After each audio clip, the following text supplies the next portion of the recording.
Let's talk about the church in America. I want to start tonight using this same formula by commending the church in America. And I'm going to say a few things, and I want you to listen very, very carefully. The Lord gave me an assignment to do a little research, and I consulted quite a number of materials in preparing my notes. I'll save you all of that.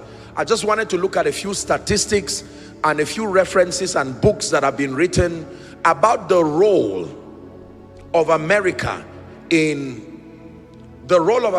as a global catalyst as far as the gospel is concerned. This is through the years, and let me tell you, I was humbled and even broken as I studied this. I'm not sure America has been given enough credit and honor for its role in spearheading the gospel. Now, I know there are things to be corrected. We're coming there. But my assignment tonight is to draw me to the nations that America deserves an eternal round of applause for its contribution to the advancement of the gospel. And this, there are no sentiments to this. Now, I'd like you to listen very carefully. As I took the time to study, I pieced together at least 11 ways, not less than, well, really more than that, but just for the purpose of tonight, at least 11 different ways that America has directly contributed through the years to the advancement of the gospel. And if you care, please allow me to run the list with you very quickly, and at the end of it you will have a better reason to celebrate America and celebrate God for the gift of this beautiful nation. Who is learning already? Remember our strategy: commendation, correction, commendation, correction.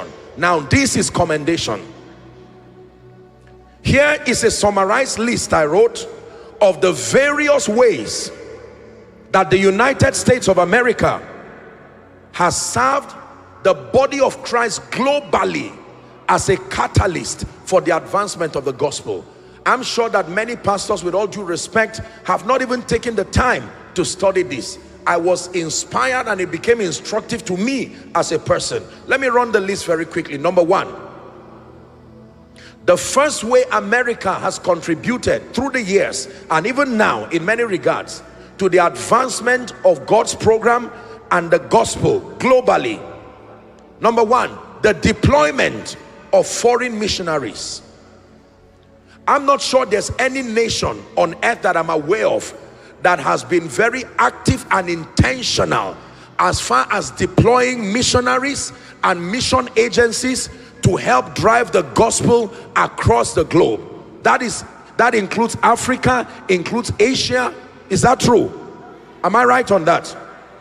Here's what I wrote: the deployment of hundreds of thousands of long-term and short-term missionaries, either through denominations, independent agencies across several nations. This has happened for a very long time, for many years, including my village. Missionaries, men and women, some of them left America knowing they would never return, and yet they went.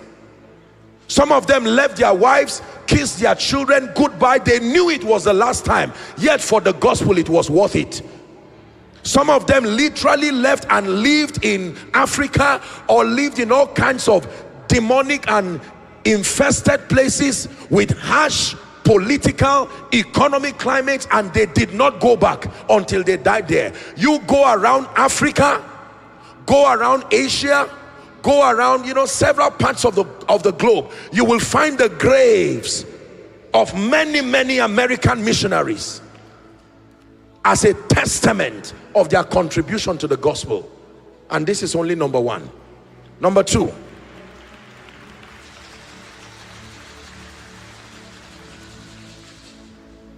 the second area of commendation: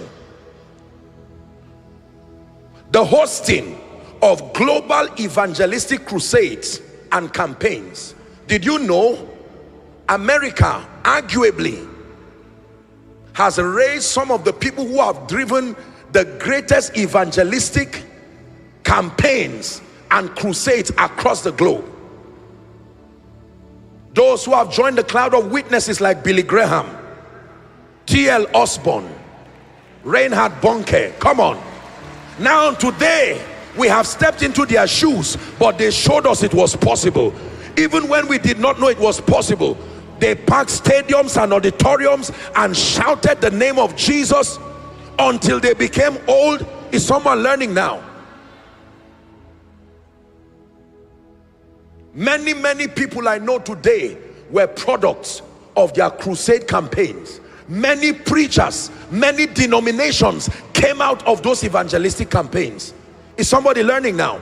Listen, they were not dummies. They had other things they would have done with their life, but the love of God constrained them. So America must be credited for hosting some of the biggest and most impactful evangelical crusades and campaigns. Number 3, very quickly for sake of time, the contribution of America to the gospel globally through the years. Number 3, Bible translation and literacy. This is the third area of contribution.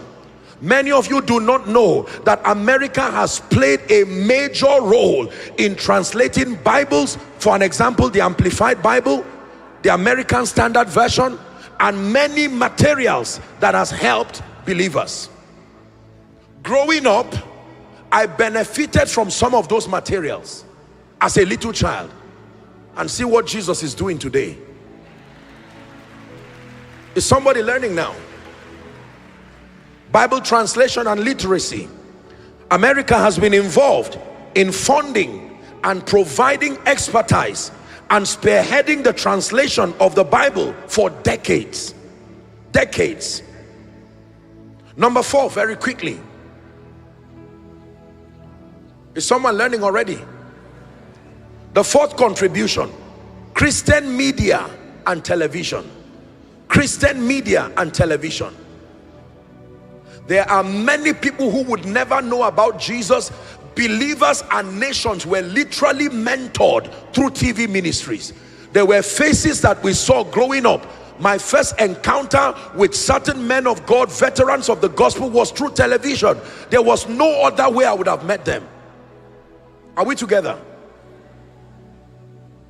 TV ministries, the media, including radio broadcasts. I remember those days listening to R.W. Schambach. Did you ever hear of a man like that?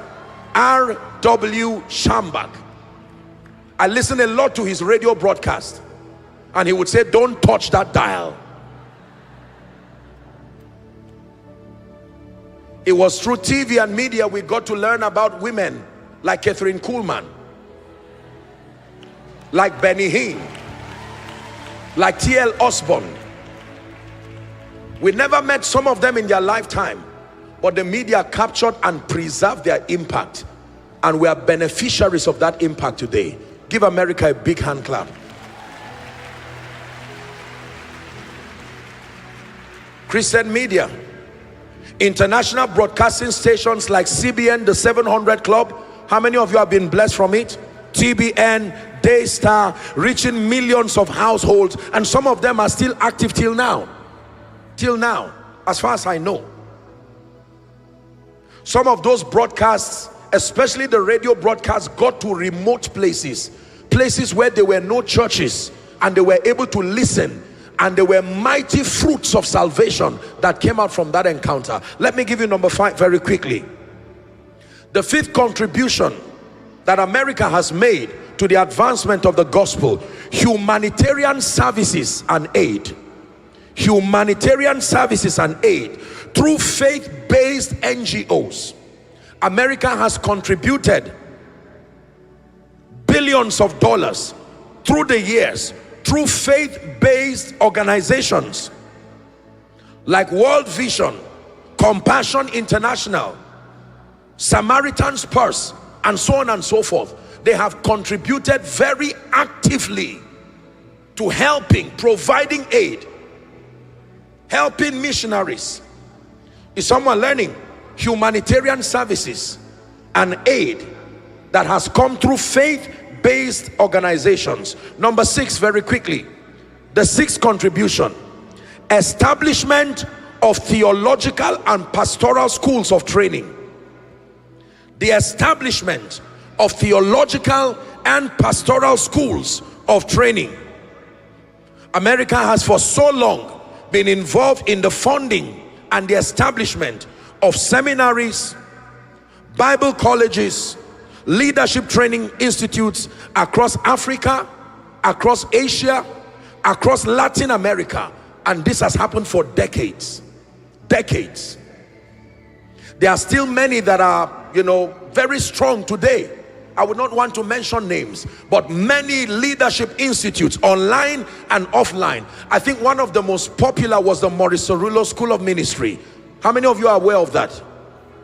When Maurice Cerullo was alive, the School of Ministry raised a lot of giants and a lot of champions in the kingdom. Number 7, using digital innovation for the advancement of the gospel. America has for a long time spearheaded the use of digital innovation for the advancement of the gospel. A popular example is the YouVersion app. There are many Bible apps today that have helped people. Who would have known that your phone can also become an instrument for spiritual growth? Is somebody learning now? Every serious believer, I presume, has a Bible, at least a Bible app in their phones, and it's helped to enhance our growth. Number 8, healthcare and medical missions. Healthcare and medical missions. You find a lot of that in Africa, even in Nigeria. The construction of mission hospitals, the dispatch of medical teams to provide physical healing as a bridge for the gospel. It was very common to find them use medicine, are we together, as a link to preaching the gospel. And because of their provision of healthcare, they came in partnership with many governments and they granted them access to bring the gospel. Who understands me so far? Number 9, are you still patient enough to receive? The publishing of Christian books, training manuals, and other Sunday school materials.